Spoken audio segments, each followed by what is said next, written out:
from The Pedestrian, Nora Delighter, and is Claire here? Yes. Okay, both of them, the co-directors of the film. From the Sag Harbor Story, Sam Hamilton, who is our resident filmmaker, so he's positioning the camera that is actually filming this Q&A. So Sam, please join us when you can. Ethan Mermelstein from That Swap, the director.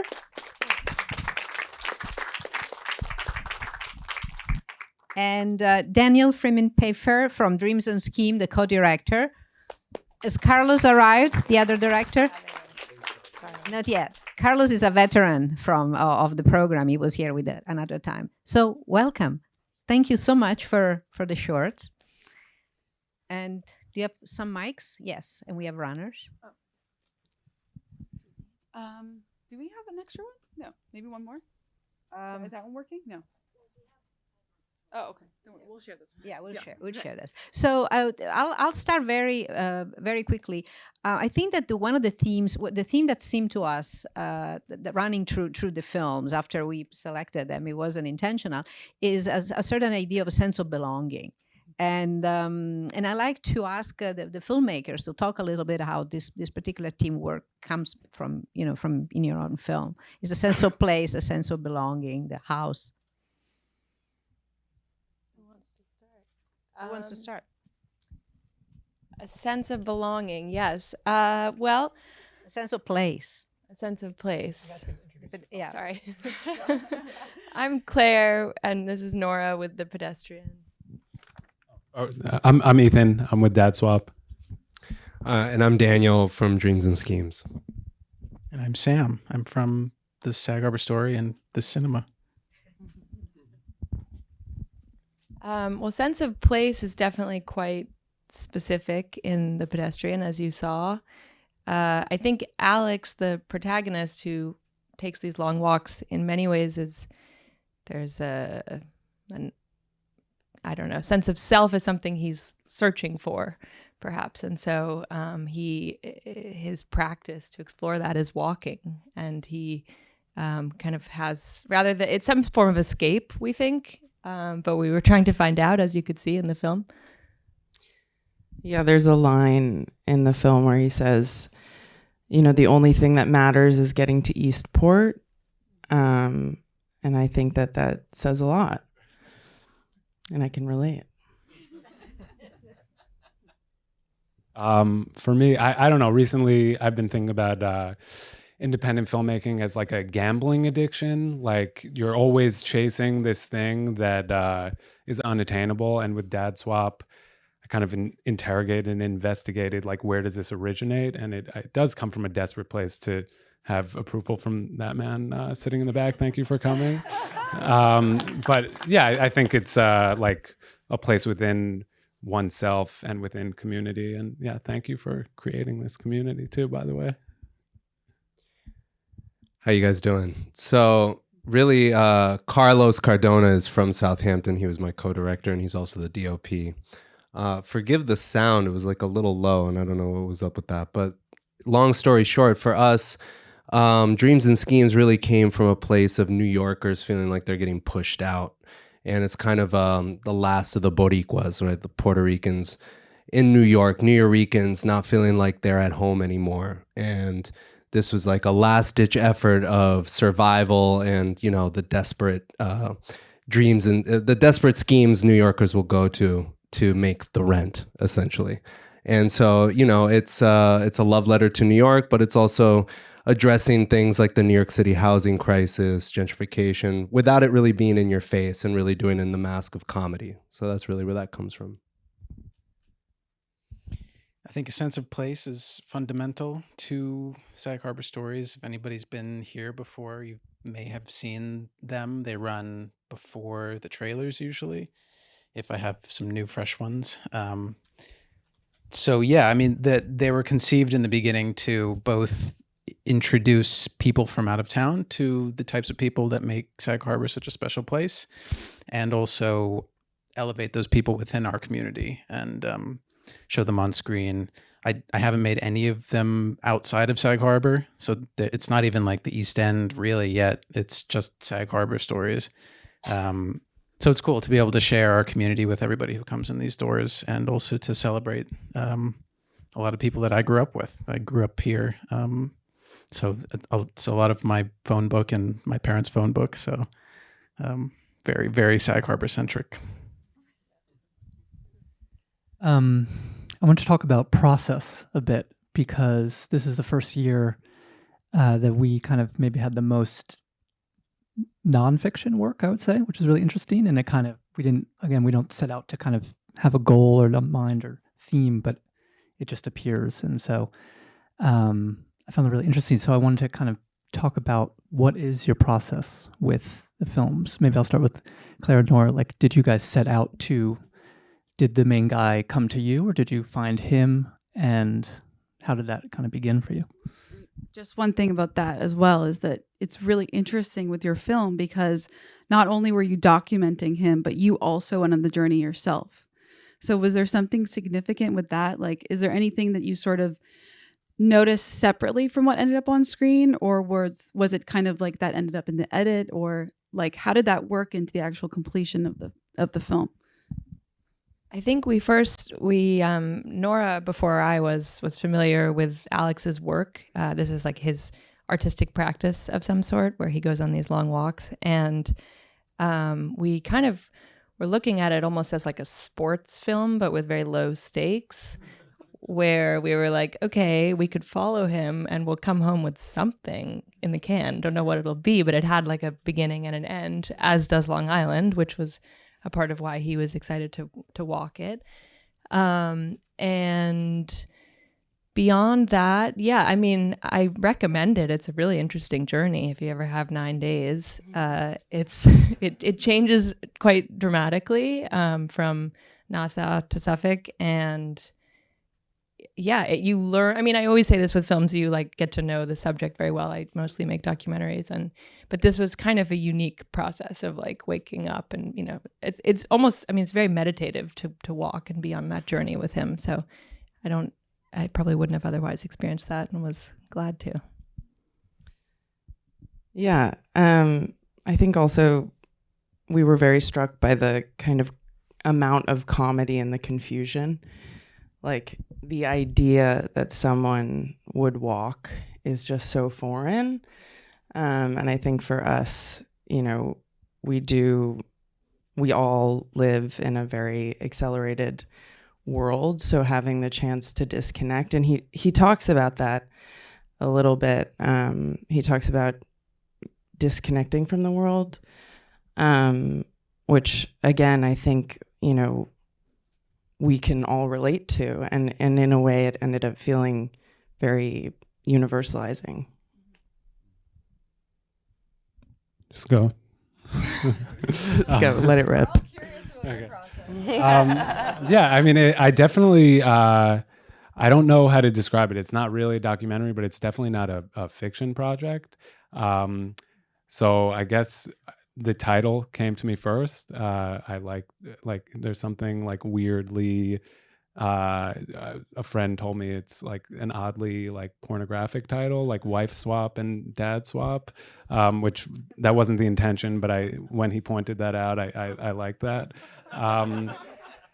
But for me, yeah, it comes from a real place. I'm very obsessed with like getting real performances. I love when people ask me like, "Oh, how's it going with PBS?" Because there's nothing going with PBS yet.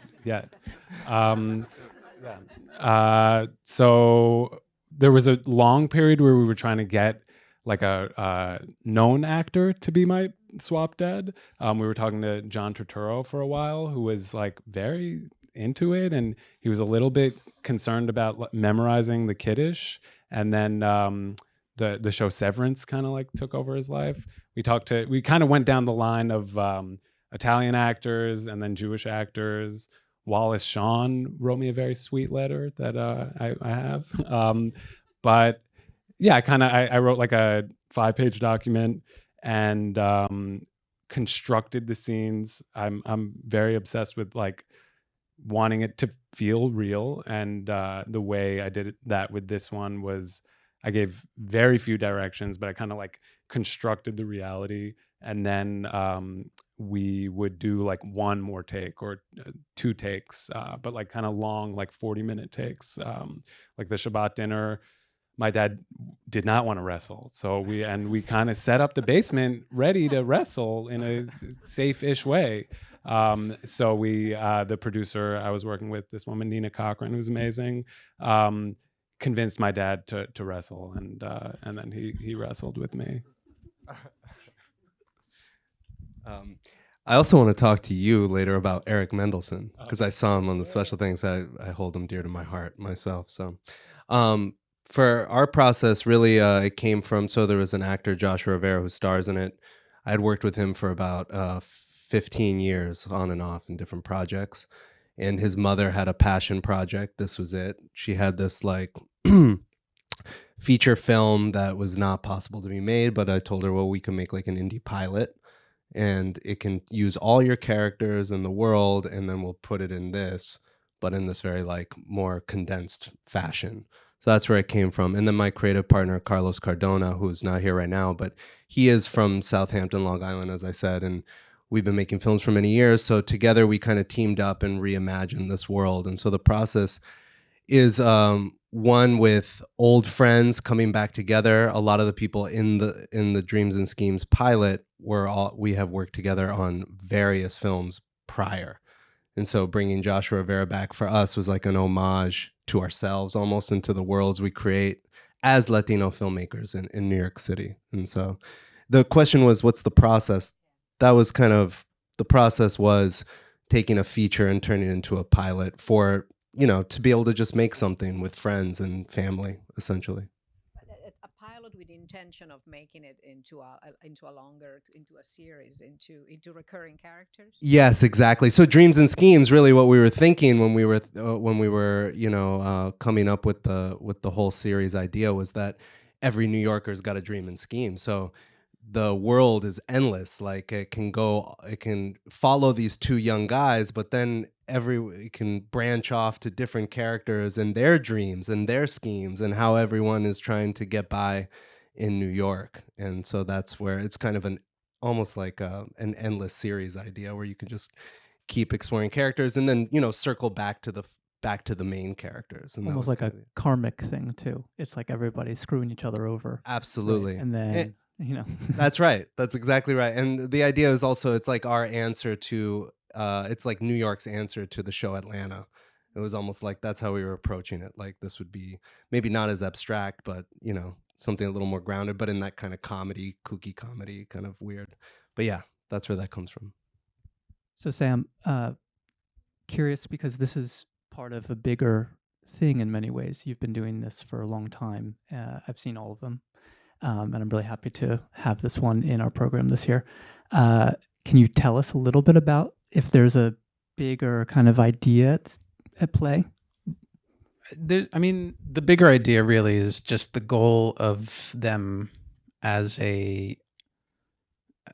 within Sag Harbor Cinema, which is, embracing the community and sharing that with people who might not know.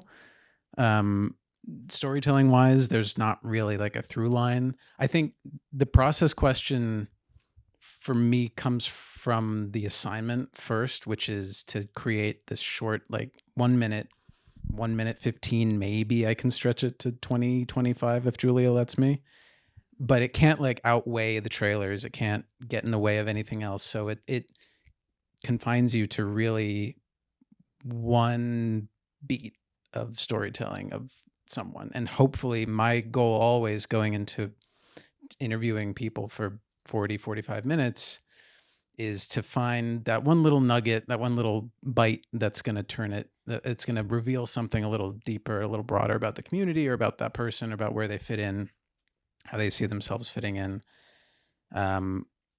So I think that's kind of what ties them together. The ones that to me have worked the best have been when the person on screen tells a story, or is able to tell a story. Sometimes like Lisa, I think was great because she's able to, comment on the Sag Harbor institution and share why something like that is worth saving and worth preserving in our community. There's someone like Jack Tagliasacci at Il Cappuccino restaurant up the street. He tells a story of when he was here decades ago. He put a street sign out in Bridgehampton when nobody was coming to Sag Harbor. He went in the middle of the night, had a like highway department sign made and put it up to get people to come to Sag Harbor. And then we were able to sort of imply that, there was nobody at his restaurant, put the sign up. Eventually the highway department replaced the sign with their own because they didn't know. And then, people are in Sag Harbor. So those little nuggets like that are always something that I'm looking for to pull out. Sometimes we just have to hang out with these people for a little bit. Like Romany Kramoris was one. She has a gallery across the alleyway from the American Hotel. And she is such a character that it was almost a little difficult to get her to tell one particular story. So I just wanted to hang out with her for a little bit and get inside her mind and feel, the crazy, colorful world around her of her art gallery that she exists in. So, whoever's on camera affects the outcome. But always at their core, I want to find some little nugget that they can illuminate about them and our community. I think one of the things we love about the stories that Sam has been so good at is it's to create a sense of a connection between the past and the present. And I don't think the stories are nostalgic. Some of them are more. There is a little bit more elegy than in others, but there is a sense of the relevance of the past. It doesn't feel like an old, musty, world, and that's why I really like them. They're very lively. Yeah, and it's a challenge that we keep them so short. For a filmmaker, I understand, but I think they're very effective because they are, so poignant to the characters you choose. It's a great exercise too, though. It's a great just storytelling exercise of working within confinements. So I've always kind of appreciated that. This is what you have to do. This is the assignment, as opposed to I want to make this grand thing, and then you get carried away with grand ambitions. Well, since we're talking about Long Island filmmakers and Long Island, I would love to know for you what meant, and I'm talking to Sam as well because he grew up here. What this place in Long Island in general, not being in the city, means meant in terms of your work and your creative subjects. Someone else go first. I can speak for Carlos, who grew up here, if that's okay. But right now we're actually shooting another indie pilot right now called Born to Lose, which is about Carlos growing up in Southampton, Long Island as a alienated punk rock teenager. And we screened the first one on our second year here. Right. Cheeky. And Cheeky, which also is about his parents immigrating from Colombia in 1987 and landing in Newark and fleeing Newark to Montauk and trying to build their own little slice of the American dream.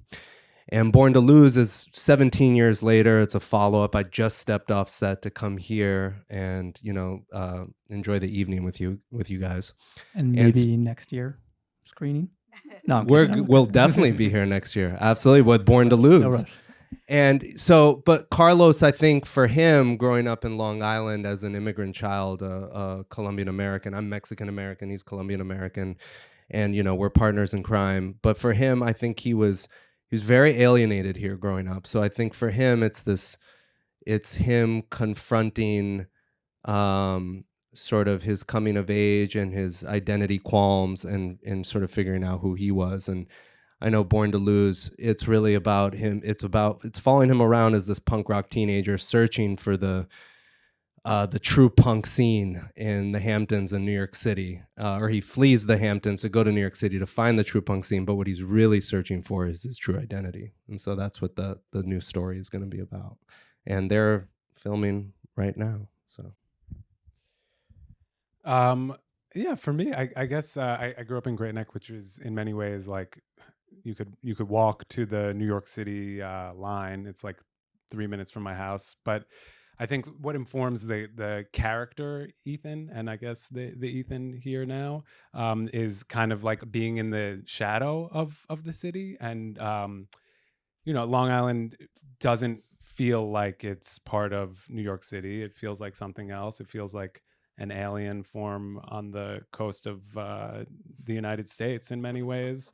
And just always like seeing the city lights. I would just drive to Douglaston and look at Manhattan. And I think that character and me also just always searching for something bigger and grander. And again, when I talk about like independent film as a gambling addiction, it's this thing that I don't think is reachable. I don't know what those lights represent for myself or for the character Ethan or for like even filmmakers. It's like chasing something constantly. And I think it comes from something deeper within us that we have to work through, and the work itself doesn't get us there. And I find it quite funny, like the idea that by getting a sizzle reel appreciated by my dad, this will fix everything. But I think it's really something broken within me. The gambling addiction reference is a little too real. Well, Alex, who's in our film, is from Iowa, and he really wanted to walk Long Island and had basically never been there. So I think he was, we were sort of playing off of him being a fish out of water. He hates the beach. He hates the sun. He's just this kind of pale, corn-fed guy from Iowa. And we, Nora and I, are both from the city, have spent a lot of time out here, family out here, and have a real love for the place. And I think in contrast to Alex, felt kind of like, more of the locals at least than he did. But still, we were fish out of water too. I mean, no one expects. Long Island's also very not pedestrian friendly. So there was that I think we were all kind of experiencing. And again, the way the geography changes from Nassau to Montauk is pretty interesting to see. Yeah, the social geography, the landscape, but also the social. Yeah, it's quite unique, like in one stretch of land that changes that much. So yeah, I think where you come from really shapes always, no matter where it is, whether it's Long Island or somewhere, shapes your artistic, what you're trying to search for, usually within your artistic work.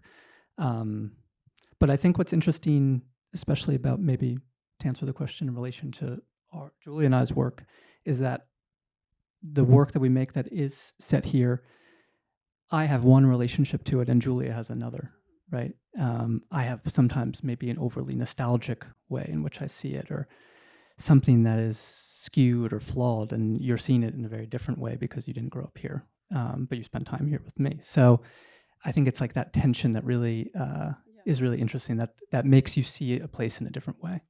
I just want to say that, like, our new film that we're working on is set out here, but and I don't think it's necessarily thematically Long Island, but I think that there's nowhere else that we could shoot it or it could be set. Well, I was going to say, in relation to what you guys were saying about being an outsider, is I think that's what I've always felt here, but that tension is really interesting to explore. And that's the moment actually in San Ambrose hit me so hard, because I think that he suddenly felt like, oh, I've been walking in this place and it's felt kind of easy. And there he suddenly felt like that difference. And I think that's something that, back to what you're saying, it's really kind of interesting to explore, being an outsider versus someone who grew up here.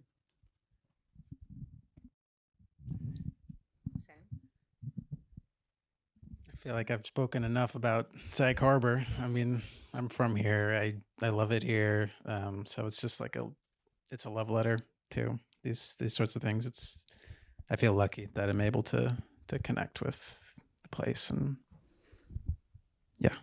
share it with people. And Sam and Julia's next film is going to be shot here.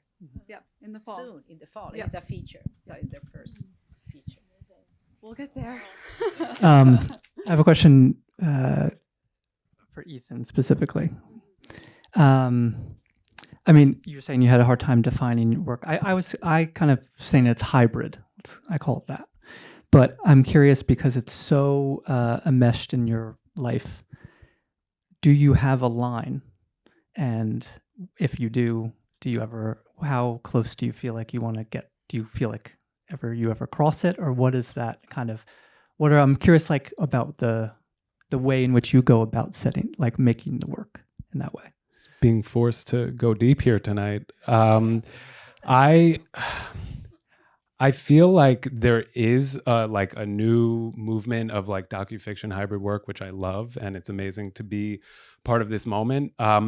It feels like a lot of that work like kind of takes hostages, like the people in those projects are exploited in some ways, and they're really fun to watch, but also you like leave, turn the TV off and you want to take a shower.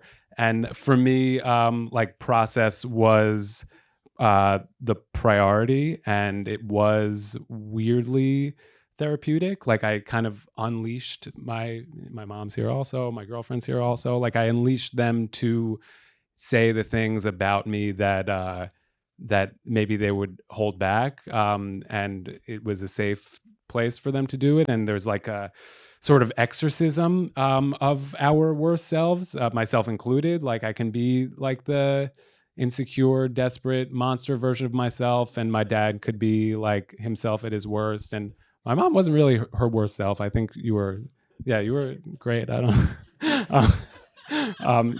we have to get your worst self on camera because that would be fun. But in terms of a line, I just wasn't so interested in kind of crossing boundaries for the most part. I think there were some things with my partner that I wanted to go a little deeper into things that we were actually experiencing that she wasn't so excited about. So we did not include it tragically. But maybe the next one, maybe.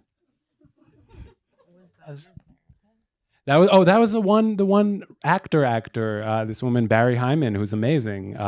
She played a therapist in something I've done before. Yeah, she's I was going to say one thing about Ethan's film was when we first watched it, actually the nurse who works for his dad, the podiatrist, we know her personally. She is not actually a nurse, and that was sort of our flip, right? So that was like, something. She's not an actor either. She was great. She's another incredible, talented filmmaker who was the AD that day on set. Yeah. If you have any question, raise your hand. This one there. I have a question for any of the filmmakers. Obviously, this is a very special day for everyone to have their film screened. I just want to know, like in this day and age when this is kind of like a rare thing, how does it feel to have, see your film in front of like all these people, and how is that different to like not having that experience? So. I mean, it's always an honor to get to the whole goal to making anything, whether it's a short film, a feature film, an indie pilot.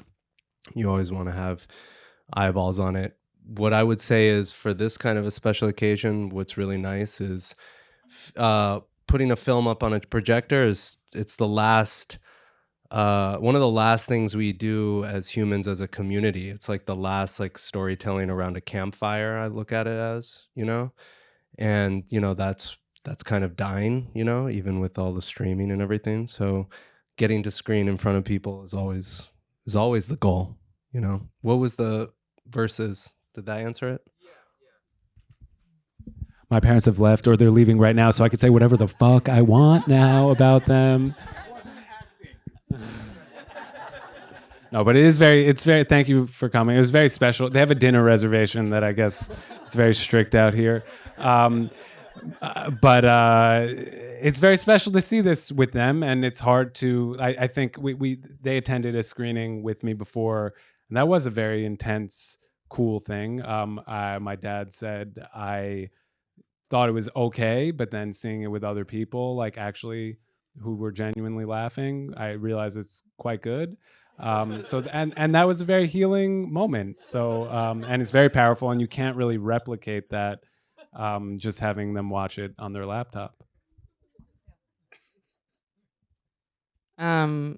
It's so special to get to film this, screen this rather, here in Long Island. The diner scene just does so well amongst those in the know.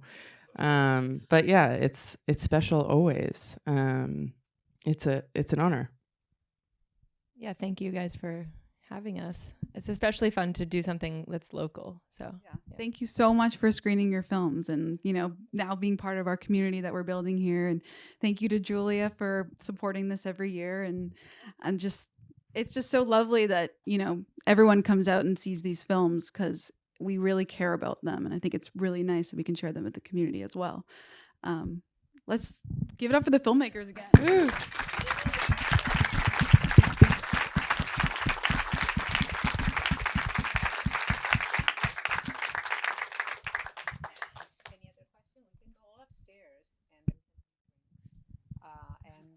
Something else, I guess. So you can continue the conversation Yes. Upstairs, or you can raise your hand and ask more. Okay, I think the vote is for upstairs. Thank you again.